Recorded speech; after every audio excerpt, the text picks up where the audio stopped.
Thank you, Miss Kelly. Thank you, Miss Lisa. And thank you all for being here and giving me this opportunity to speak before you today. About 2 weeks ago, I sat down to prepare what I wanted to say tonight, and well, let's just say I had little success. For someone who more often than not has too much to say, being left speechless would be considered a miracle in my household. But lo and behold, there I was. How could I possibly describe how much this organization means to me? Well, I thought I could walk you through what this program literally is. That is, it sends 2 girls, each from their respective girl state, to Washington, D.C., to learn more about their national government, to participate in mock Senate, to visit Capitol Hill. But while these were remarkable experiences that I'm honored to have been part of, they didn't quite do this program justice. So I thought instead of walking you through what happened day by day, I would leave you with a moment, or rather a question, that has stuck with me every day since.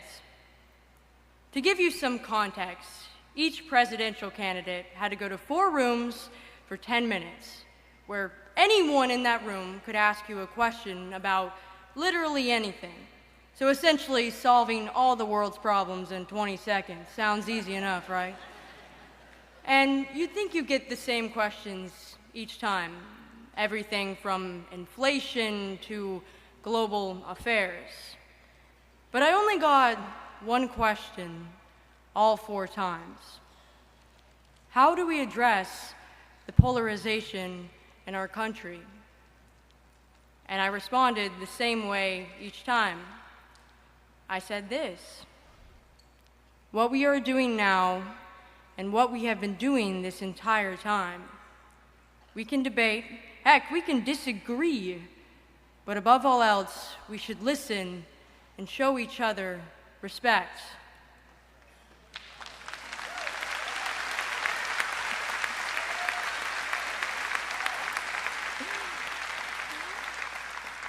I mean, I will testify that I learned much more from Girls Nation listening than I did speaking. Someone taught me all about the agricultural system, another about New Jersey slang, and someone even taught me about cow castration, confirming the fact that I will never be a veterinarian one day,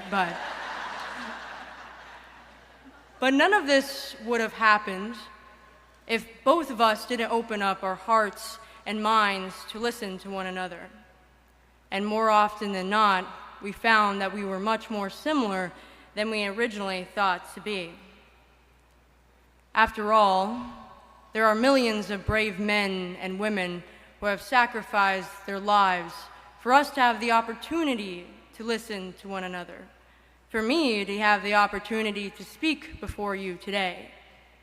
So we must always remember who we are, but must never forget how we got here.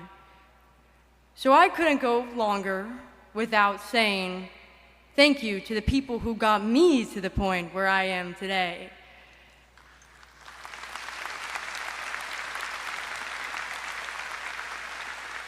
To the American Legion, to Arizona Girls State, to Girls Nation, to the volunteers, to the staff members, to everyone else who makes this organization possible.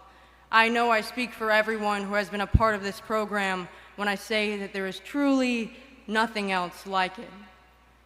To my beautiful, lovely friends that I met at Girls State and Girls Nation, I think about each one of you every single day, and I can't wait to see the positive contributions you make to our society.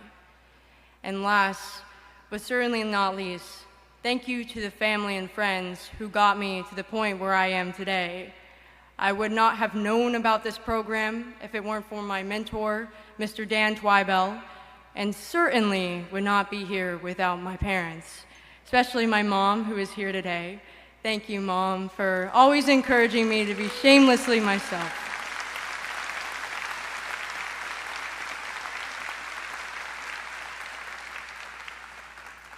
But before I thank you all once more, I've been asked to share a little bit about what my future plans are. And while after this program, I'm certain that I want to do a future in public policy and learn more about veteran affairs, I'm not exactly sure what that path looks like. This is the first time in my life where I don't really have a definite plan. And before this program, that absolutely terrified me. But now I have faith. I not only have faith in myself, but I also have faith in our country.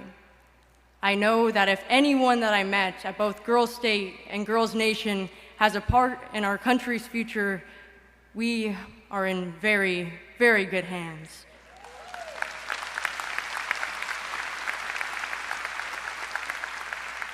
So with that, I leave you with one last remark.